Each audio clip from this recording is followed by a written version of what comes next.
Hello, my loves, and welcome to a crochet video. I am Rose from Treasures by Rose, and the topic today is a hard one about moving on. Yes, it's never easy to move on after a loss, especially of someone like Our Lady Joanne. It seemed only fitting um, to talk about this as I am emptying the last of my Big Twist stash. Now we're going to talk about yarns I have been going to in place of Big Twist. Now I know there were some colors of Big Twist available at like Michael's and Hirschner's, which yay for the diehard lovers of Big Twist. But for me, I like more color variety and convenience, which Big Twist was for me in the beginning of my crochet journey. I have since moved on though. To be completely honest, Big Twist was more of a situationship than relationship.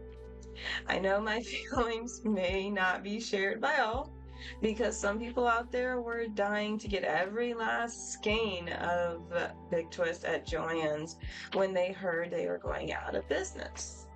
No judgment though, I understand. There are some things out there that would drive me to do the same apocalyptic attitude. Um, but my feelings on Big Twist might be a little bit different, and that's okay. We all love what we love. Big Twist though, they were an alright value yarn, but not the end all be all. For me, that is, Big Twist value was softer than Red Heart, which made me wanna skin myself alive sometimes, to be honest. Um, when I wore it, that was. Um, I did have to use some vigorous softening and blocking methods when I would wear Red Heart's Super Saver. But Big Twist was not the softest acrylic and was splitty when working with for me. Plying was also an issue after just a couple of washes. I have to use my little plying shaver thing on my Big Twist pieces pretty regularly, to be honest. Although all these thoughts, and I still bought it regularly and would now because for things I want to make mainly in winter, because acrylic isn't really breathable in the summer and I don't want to spend too much. So it is perfect for that sort of thing. But great for little gifts like beanies, scarves, anywhere. Where was I going? Sorry for the sidetrack. I love it for what it is, but I have moved on. I will give my thoughts on substitutes and what my new budget yarn is that I tend to go to. To start us off with Michael's Loops and Threads, I think became quite a lot of people's new go-to, for obvious reasons, but I don't know. I do have Michael's near me, so it is relatively convenient. And it would get like 5 out of 5 hangs for that. The color variety would be close to Big Twist. It's not as wide at my local store though, so I would say that's about a 4 out of 5 hangs for me. But it's more splitty than Big Twist, so I would say 2 out of 5 hangs there. So L to T got 11 out of 15 altogether, I'd say. Now we can take a look at Hobby Lobby. I love this yarn. For similar reasons of convenience, I do have a Hobby Lobby near me.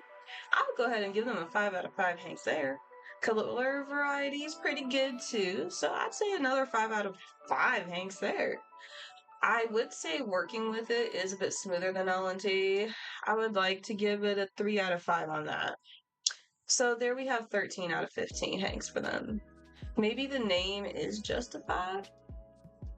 Now let's take a look at Hirschner's. Yeah, they don't have as many locations around, and especially not one near me. So I would say I'd just give it about a 3 out of 5 on that, since they do have decent shipping speed as well.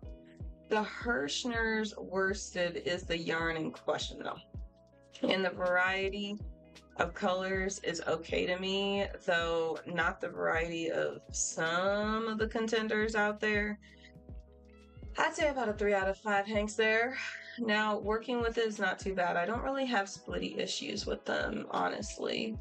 So I'd say go like 4 out of 5 hanks, Um, Unfortunately, Hirschner's came in a little behind on the 11 out of 15 there when it came to their hanks. So now moving away from storehouse brands a little bit, let's take a look at the Premier Basics. Comes in pretty nifty, though mainly ordered online, but with more store options, you can get them at, I would say, about 4 out of 5 hanks for me.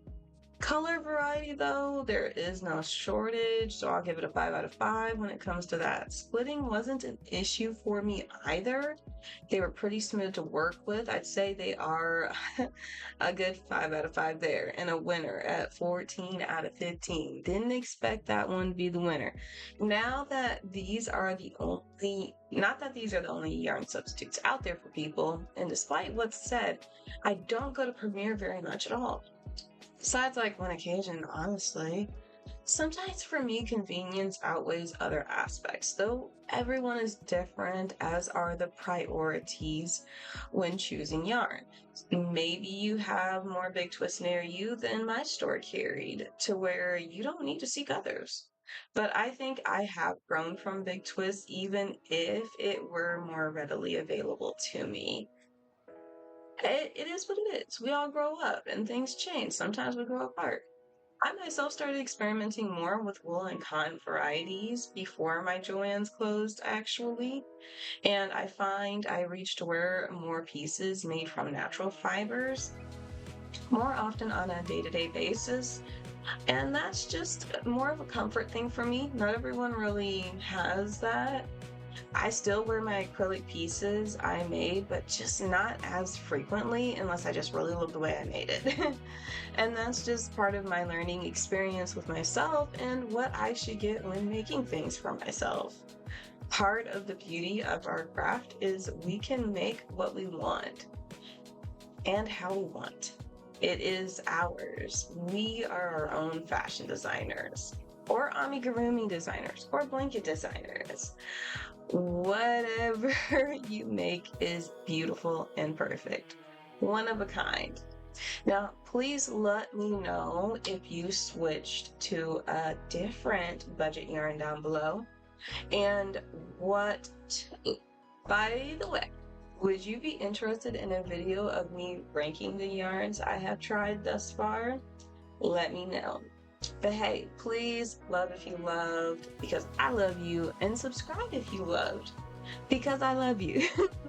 I will catch you on the flip side.